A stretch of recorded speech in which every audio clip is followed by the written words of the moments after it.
I can teach anybody how to ride a bicycle in 5 minutes.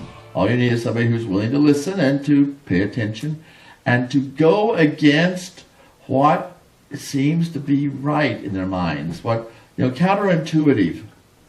All you have to do to learn how to ride a bicycle is turn the way you're falling. It's balance, dynamic balance. And the Wright brothers knew about bicycles. They were bicycle fanatics. They even opened a bicycle shop. They even built bicycles and sold them. And they loved to ride. They loved the feeling of flying through the air. And they thought, now if we just get off the ground. They were always interested in mechanical flight. They read everything they get their hands on. And one day they read in a newspaper about Otto Lilienthal over in Germany. He'd had a wreck and died from the crash. And the reporter said the glider worked perfectly until it failed. Well, as engineers, they knew better. It had failed in its conception and its design. Something was wrong. And they started to try to figure out why it failed and what could be done to fly. First flight was just kites. They built these gliders and they kept them on lines, and they tested out a new principle for dynamic control. You see, Lilienthal and most of the glider people thought that you used shifting your body weight to control flight. When you think about it, wouldn't it be weird to be in a jet and have the captain come on and says, okay, we're going to tilt to the right, so I need everybody to the right side of the plane. Wouldn't work. They had to have some way of changing the dynamics of the wings so that one wing would rise and the other wing would fall, so they could, like on a bike, you don't turn by turning the wheel. You turn by leaning, and then the wheel goes with it. One day, I think it was Wilbur was there in his shop talking to somebody, and he had an inner tube box in his hand, and he was just playing with it, fiddling with this empty, long, narrow box. And he noticed what he was doing. He was warping that box. He said, if I get the wings to do something like that, one side would have more lift than the other, and we would tilt the plane and we could turn. They designed wing warping. Dynamic balance. John knows a thing or two about dynamic balance. People are asking him, what do we do? Well, you have to change your life.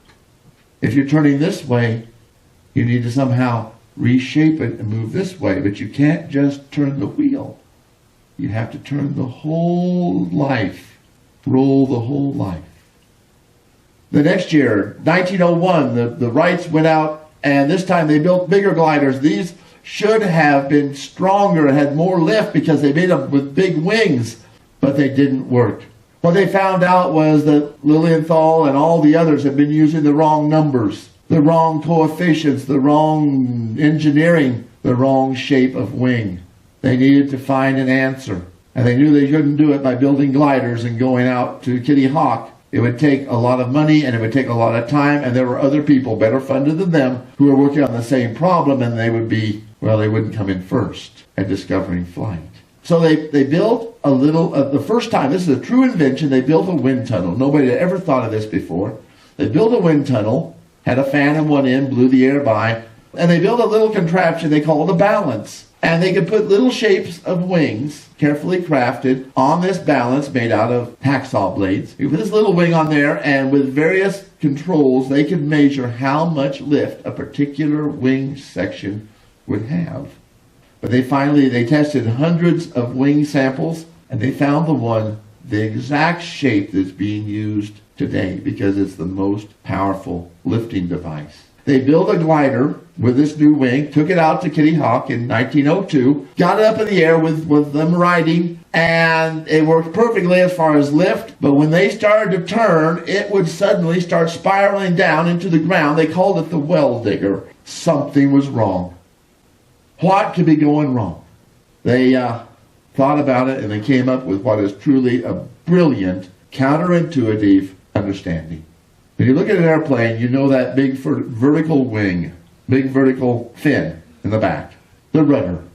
It's not like a rudder on a ship. The rudder on a ship, you turn it left and the ship goes right. This rudder on an airplane does not turn the airplane. What turns the airplane is to tilt. But if you tilt and don't control the back rudder, then you will spiral into the ground. You have to turn the rudder, and you have to turn it the wrong way. It's part of this three-dimensional dynamic balance that the Wright brothers seem to understand more than anybody else. That's the way it is with us. We are called to follow God, and yet we get out of whack. What can we do? These people ask John, what can we do to be ready for the coming of the Lord? Well, if you've got plenty, and you know someone who's got not so plenty, share. Isn't that obvious? And yet we get so tied up in our things that we sometimes forget, I often forget. And I think it's the things that make me happy. And when I found out, it's giving away stuff to those who need it. It's giving away love that fills my heart with love. We as humans confuse power and love. And once we turn to power, then we have the power to do what we please. And then we turn around and hurt others. It's just the golden rule. Don't do to others. Don't do to anyone anything you wouldn't like happening to you. It's that simple. And yet it creates a life of dynamic balance, because while we have to take care of ourselves. We have to eat. We have to get what we can get to live on. And yet we balance it by giving, and giving to those in need, the least of these. In 1903, the pressure was on. Samuel Langley up in Washington, D.C. had already tried to fly his aerodrome. It had crashed, but he was going to fly it again on December 8th.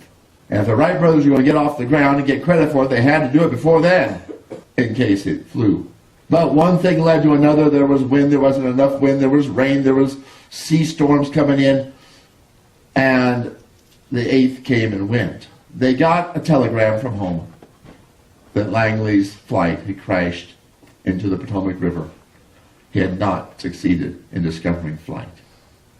And on the 17th, they got out their little runway, which was a 2x4s laid in a line, and they set the glider up, the airplane up. They fired up the engine and went down the track, and it hopped up off the track and back down just a few seconds.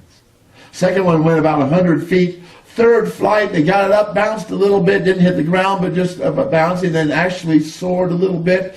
852 feet. They had gone farther than 500 feet, kind of a minimum, you'd say. It had left the ground by its own power, and they were in full control. They discovered flight. People didn't believe it. There were people in other places doing the same sort of thing. In Europe, there was quite a aeronautical society going on, and a lot of them thought that the Wright brothers were just blowing smoke. In an article in 1906 in the Paris edition of the New York Herald, it says, "Flyers or liars? Anyone can say they fly. Either you've flown or you haven't flown. Either you have a machine or you don't have a machine. It's easy to talk. It's a lot harder to do."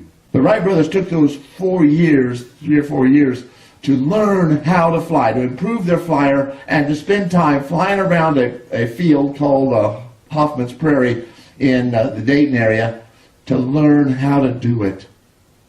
And so finally Wilbur went over to France, and he flew in this air show. Now he didn't stay up very long, almost a couple of minutes, but he made a left turn and a right turn, and he circled. And in later flights, he was flying figure eights, and the people were amazed at the control. This was not about getting off the ground. It was about having control. And the Wright brothers knew where the control was. It was in dynamic balance. John knows it's about dynamic balance of our lives. Now, John makes it pretty scary. Either you are living Christ or you're not. Either you possess the Holy Spirit in everything you do, or you do not. We'd like to pretend that we can just be good enough to fool people most of the time. But what John is calling for, and what Christ is calling for, is that we live this joyously every single day in everything we do. We live in that balance, and God will be in control.